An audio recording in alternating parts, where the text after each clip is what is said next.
This is such a historic piece of coral. The Asterina Starfish just kind of engulfing individual polyps. This is the Illuminati. One tip I want to give you guys today is that sometimes you may want smaller pieces of live rock rubbles like this to mount your corals. Kind of clustered all the mushrooms or rhodectis or coral morphs all together in this cluster. Alright Reefers, today we're going to do a little something something. Oh look, it's feeding time. That's why all the fish are here. This is the original Space Invader Pectinia from Telegram. I think originally I got this and then it was like dying back from an elk spike in my 45-gallon tank. Sent it over to Jim and then he just made it prosperous. It was doing so well, he was giving away frag locally that it has a 5 years tradition. So Jim is trying to upgrade his tank and something is going on with this SI. So he thought he'll send it over here, try to do a little rehab along with the rainbow Pectinia that Lin sent him. And as you can see, the rainbow one is doing good, but something is going on with the Space Invader Pectinia that it just really slowly RTN. It's not fast, so it's kind of tough. It's like over a period of a week and a half or 2 weeks, that chunk just slowly receded back. Now, today, the goal is to actually frag it up and kind of get rid of the edges because I honestly don't know what's going on with the edges. So I was talking to Jim, I was like, all right, let's cut it back, cut a little bit of edge and then try to super glue the edge down toward the frag plug and hopefully that will take away whatever is going on. And then he's gonna look into what kind of dip will work well with this. Or maybe even after, maybe after we fragged it, we may not even need a dip. We don't know, but we're gonna go in and do a little surgery and we'll see. This makes me a little bit nervous simply because this is such a historic piece of coral. I mean, it's not something super expensive and we got more, right? He has more too. But this is the original colony. So we do want to save it if it's possible. Tool of choice, I have scissor for the more fragile skeleton. I have a clipper in case it's a little bit rougher. We'll see how it goes. For frag plug, I am using the Ocean Wonders frag plug that I just found on Amazon. They've served me really well. I like the color black, and I'm pre-soaking them in tank water just to get rid of all these micro bubble. To be honest, I'm not sure how much it matters, but I feel like just good practice to get all those micro bubble out. And in terms of just holding the frag as I complete them, I have one of these guys I also pick up from Amazon. All these things I'll have in the link below if interested. Just work really well. I have the frag plug set up here and I can do the glue right here and have them dry on here. Basically it's a frag rack. So let's see here. I got my blue reach in grabber and we're gonna pull this baby out and do a little fragging.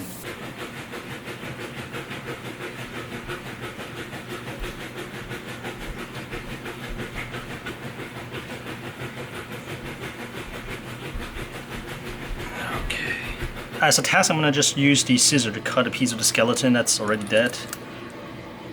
Oh man, it's pretty tough. Okay.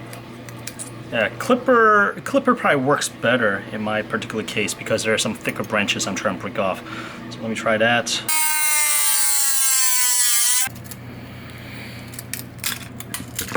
So this piece gives the most issue because it keeps receding in this area. So something is going on right there. So let's see if we can pull a clean frag from that. All right, skeleton's a little bit too strong for the scissor. I think the calc slurry did its skeleton good. So we're gonna resort to clipper. Actually, that's a really decent break because we don't want this part of the tissue that may have some bad juju going on. There we go. Cut this edge a little bit more. That's where the receding is, RTN. Actually, this part we can probably do scissor. Yep, perfect. All right, so here is the center skeleton. That's pretty much all dead. Is RTN'd out. We got some remnants edge tissues that we do not want in case there's something bad going on the edges. And we got 5 pieces that we can frag up. Yeah, I guess let's mount them and see how they do. Here's the biggest piece that we really want to save.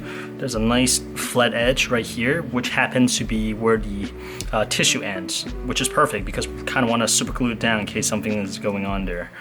And let's see, I'm actually trying the BLS super glue gel for the first time.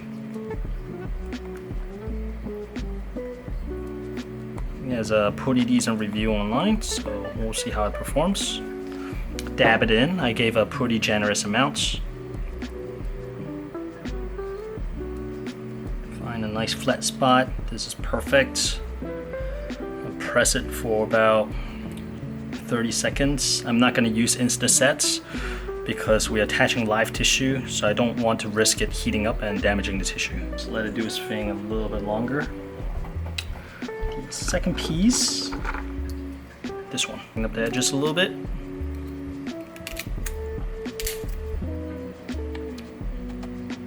Alright, so here are the frags pulled from that mini colony. This is the biggest one that I really want to save. 1, 2, 3, 4, and 5. And then we also have this frag that came from Telegram as well. We're probably gonna make 1 cut here if possible, probably gonna be 2. And then I'll try to preserve this this piece right here. It's 1 singular one, that's a nicer size. Anyways, I'm gonna get to work, and then we're gonna get them situated in the tank, and then we're gonna talk about them a few days later. 3 days later. We're about 3 days in since fragging the Space Invader Pectinia. And so far the frags are doing excellent. We have not had to do any dips yet because they look healthy. The tissue is poofed up for the most parts. And the edge, most importantly, the edge has not receded and actually seems to be forming a thin layer that's reaching out towards the skeleton to reclaim the spot. So that's excellent. Yeah, I'm just checking all sides as well. Yeah, it looks, for the most part, looks fantastic. So hopefully they'll continue to do well. If anything turns, we'll go for the iodine dip. That little corner right there seems to be receding a little bit.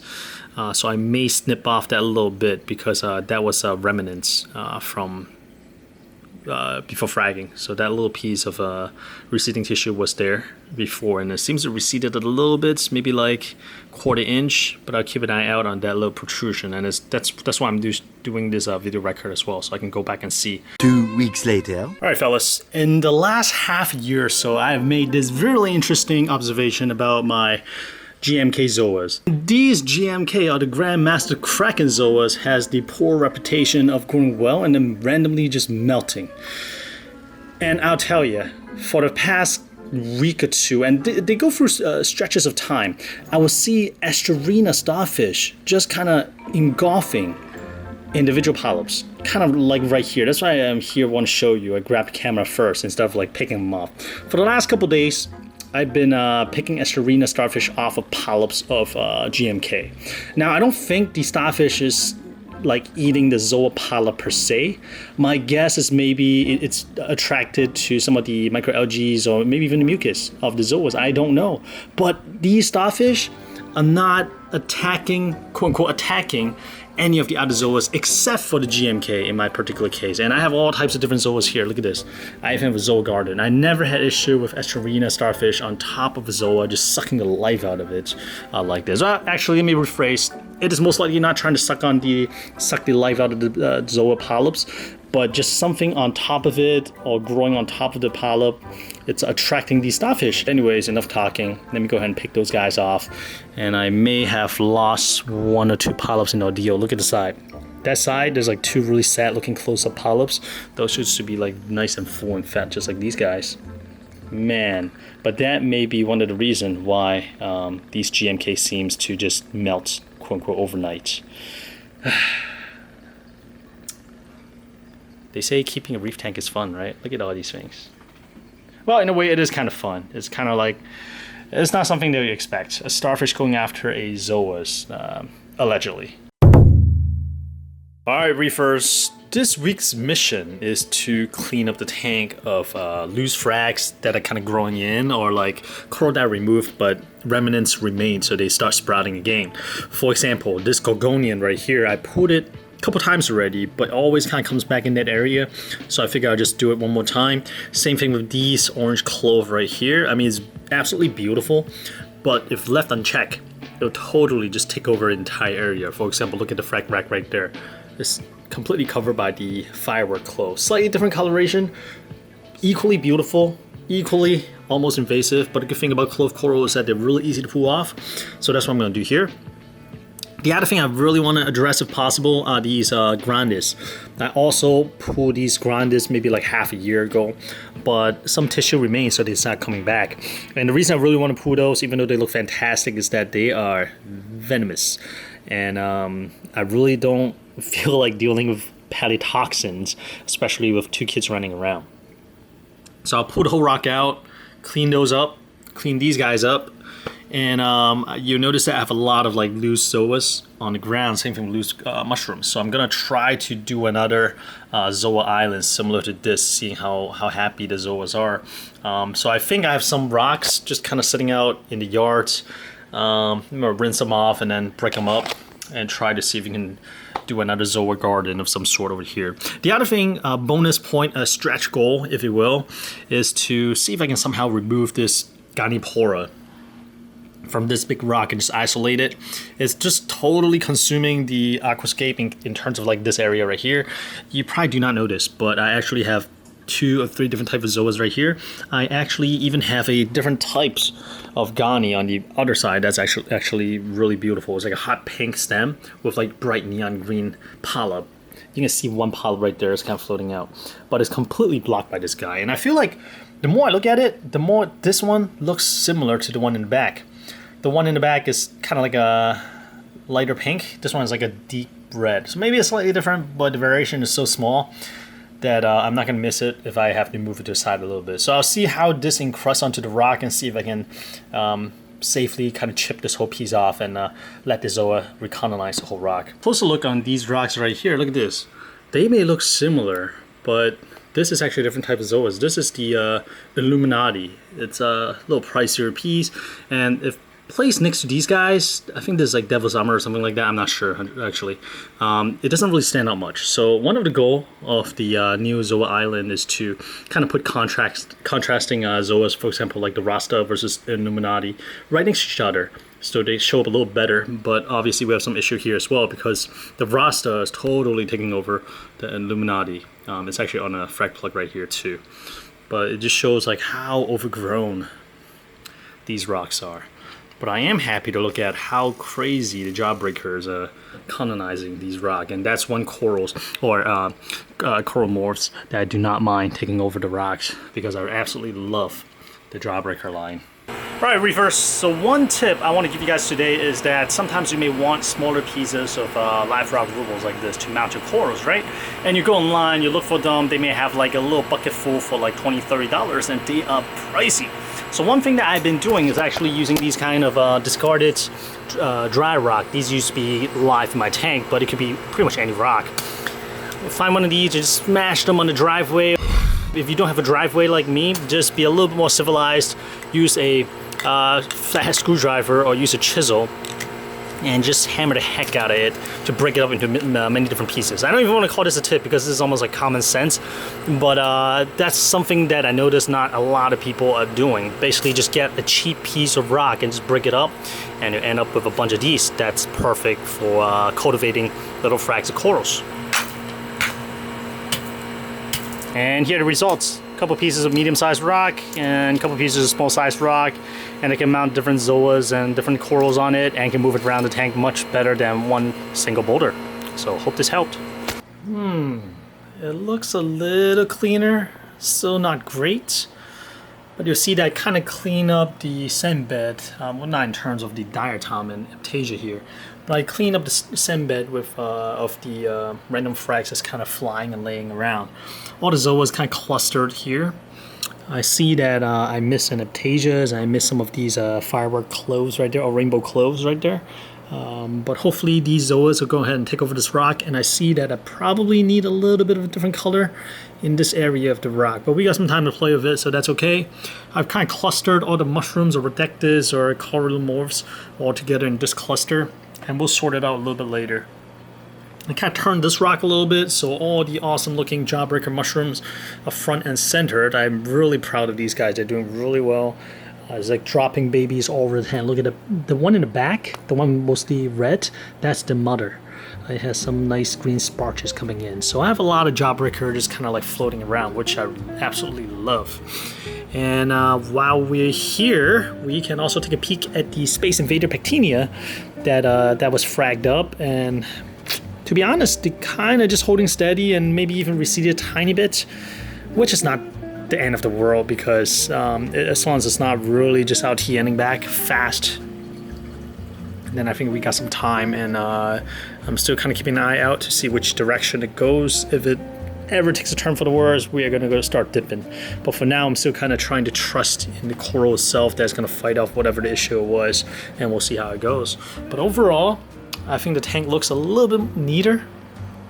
One unfortunate thing is that just over the period of time, that hammer right there, just getting pounded by these two fellas right here, or this lady and this guy, the clownfish.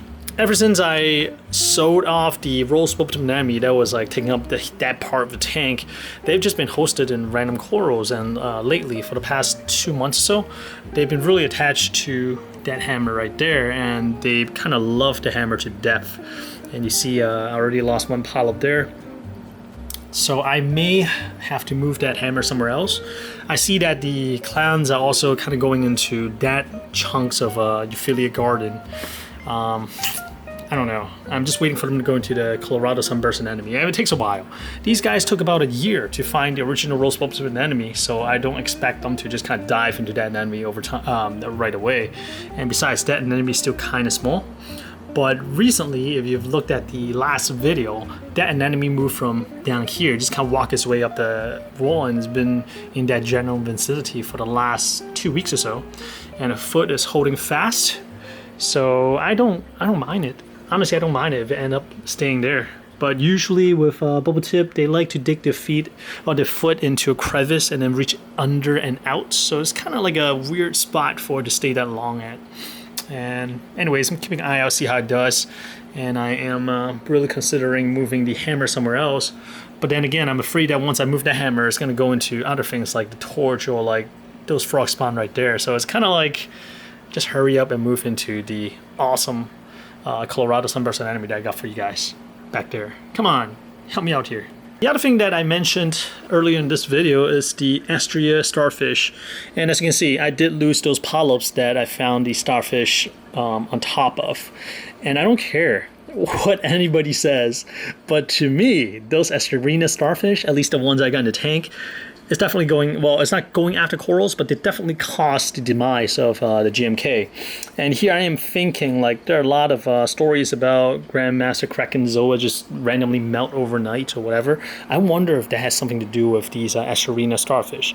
Now, there are a lot of different types of Asterina Starfish. Maybe I'm just unfortunate and got the type that happens to be attracted to this kind of zoas. And the other thing is to consider is that I also do not find those starfish kind of like sitting on top of other zoas, just these types, just the GMKs. So it's really, really unique. Like this combination, it's just strange. The starfish either loves the taste of these zoas or loves eating like the microalgae off of these zoas and causing the demise of the polyps. So I know there's like a whole school of camp of people saying the Asterina starfish is totally reef safe, and then there's a whole other camp where they say that Asterina starfish is totally going to go after your corals. For my part, in my experience, for the last couple of years, they absolutely do bother corals, and in my particular case, the GMK, this seems to specifically target the GMKs and nothing else. Or maybe I just never noticed. Maybe I have so many zoas that they're munching on it, I just don't notice. But I have just been manually picking out the Asterina starfish. I am considering maybe adding a harlequin again, but harlequin for some reason just never seems to last that long in my tank, even if I feed them like Asterina starfish, or even if I try to feed them like chocolate chip starfish. I think it has something to do with the pistol shrimp in this tank. Like all the shrimps that goes into this tank, they seem to disappear after like 2 or 3 weeks or to a month, and they just eventually just kind of disappear. It's the strangest thing. And I honestly think that maybe it is the pistol shrimp. I still hear the clicking once in a while, so I think it's still in there, even though it's just kind of soloing it right now. So that is kind of like the one of the big reasons why I do not have peppermint shrimp in this tank, because I did, and they were gone. So that's a reason why. 1 week later. All right, Reef Squad. So this kind of sums up the last 3 weeks or so of the life of this 135-gallon tank. Let's take a quick look. Space Invader Pectinia, the frags, kind of like a mixed bag. Certain ones, like the ones up front, I can see a thin layer of tissue already starting to cover the skeleton, so that's an excellent sign. However, the one in the back that I've really been keeping an eye out on, I see that little protrusion. The tissue kind of receded even more. So that's not a good sign. Now, Jim did give me a recipe in terms of dipping. He consulted with Mahina Corals, who was Luca. He created the quantum bar. So what he does is that he has a iodine dipping mixture that I will go ahead and give it a go. At least to half of these guys, because I'm gonna bring the other half to Lynn. We're supposed to meet up at some points and at the local fish store, because the local fish store actually got a bunch of affordable yashigobis in. The Kefti bread yashigobi, I think they're selling for $59 if I remember correctly. And these guys are going online for a crazy amount of dollars. So when I see that they have yashigobi for affordable rates, or somewhat affordable rates, I'm in. So we're gonna at some point meet up, possibly this week or next week, and I'll bring some of the Space Invader Pectinia as well as some of the other things. The other things that I really want to point out is the Zoa rocks. So far so good. No Zoa went up in smoke yet, so that's good. I see some of these little guys got knocked around. It was I just kind of like laid it on the side of the base, so I need to glue it down so that they have a proper footing to kind of spread onto this rock, to colonize this rock as well. Mushroom, they just kind of cluster right now. Not the best, not the most ideal, but they work for now. I try my best to pull out all the firework cloves. I think these are called the firework cloves, while the ones up top are called the rainbow cloves. But looks like I missed one or two, so I have to go back in and pull them again. The other thing that I'm pretty excited about is actually the Mandipora Capricornis. I started out with a nice chunk from Jim, and it looks like it's going really well, starting to spiral. And I also got this guy from Jim. This one is a name, at least like to him. He doesn't know the name of it, but it's like a nice Monty Cap. It's a nice bronze color in his tank. And I see that some stripes and spirals of brighter orange or red is starting to come in. So I'm really interested to see what this developed into. And this one is the TSA Death Spiral that was encrusted by none other than the Sunset Monty, which I removed a chunk out of over there. So it was plagued by the same coral that I completely chipped off. So this is the straight up just a death spiral at this point. So now I'm waiting for it to kind of encrust the skeleton, which should be pretty quick. And one final look of the Grandmaster Kraken Zoas, the GMK. Yep, the Asterina Starfish, regardless of what you say about them, definitely munch. Well, I'm not sure if it's munching on the Zoa polyps, because after I removed the starfish, I still see some remnants of the polyps. So maybe it is kind of eating something on top or around the polyps. But unfortunately, it is kind of like friendly fire, and the Zoas, the polyp just went up in smoke as well. So from 7 polyps, I went back down to 4, and good thing is that I did not touch my other frag, so this is completely healthy. And interestingly, just like that, Asterina Starfish no longer try to climb on top of this frag plug. Maybe they got the message. And for like about 2 weeks, I would just on nightly patrol. Whenever I see some starfish, I plug it off, and that's that. And I still need to kind of like clean up this area of the tank. But for now, we just gotta leave it. And I still need to clean the Ganipora section up. I need to chip off this big red one and move it somewhere else, because it's totally stinging all these Zoas for the longest time. The Zoa, I'm surprised the polyp is still hanging on. They have not been open for the longest time, but they're still open. Oh look, the money cory is right there too. Or cowie, however you pronounce it. And there's actually a, I think it's called a Date Night Ganipora that I got from Joker Coral behind this big chunk as well. That's absolutely beautiful, and really want to show you guys. But looks like we'll have to wait for the next video. And overall, the tank's health is decent. There's some ups and downs. SPS are doing well. The LPS and softies, they're holding on. And one really interesting thing I noticed is that the pH plummeted in the last 2 months. Before June or before May, I was hitting pH of 8.5, and this was with calibrated probe. So it's not my probe running wild. And I have 2 pH probe, one in the Ecotronic and one with the Hydros. So it's confirmed that they are about 8.5, and it swings between like 8.35 to 8.5. I was in a really happy place in terms of pH. Now in the last month or two, it just dropped like a rock all the way down to 7.9. I'm lucky to even break 8 at this point. I did not change anything. I'm still dosing kalkwasser's. I'm still running the CO2 scrubber on the skimmer. The only thing that changed is my mom-in-law is here that stayed down in the basement, as well as we got a new family member, my daughter Nina, and also of course it's summertime, so we're running AC all the time. So maybe all these combined, the pH just dropped. So I can't wait till fall and winter comes back again, where for whatever reason pH tend to be high. At least if last year is an indicator, then hopefully this year is the same. Anyways, so far so good. Can't complain. Everything is good. Life is good. Life is really tiring these days, but again, I can't complain. I feel like I'm the luckiest guy in the world with everything actually, and of course with you guys watching content, I feel blessed, especially with the inconsistent upload. I think I upload these days every like 2 weeks, 3 weeks, sometimes even 4 weeks, and sometimes I feel like the YouTube algorithm is gonna kick my butt and just not recommend the video anymore. But somehow you guys are still finding the video. I really appreciate it, and I hope that each video I still bring some interesting nuggets of information to you, or if nothing else, entertainment. I hope you're entertained in the last 20 minutes or so. If so, I guess I'll see you next video, hopefully. Maybe. We'll see. Have a great rest of the week, and I'll see you next time.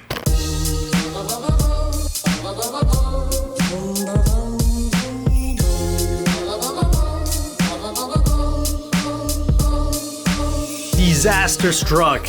Nothing changed in the tank. That was the most random thing. The elk horn, the green elk horn just RTN'd overnight. What the heck?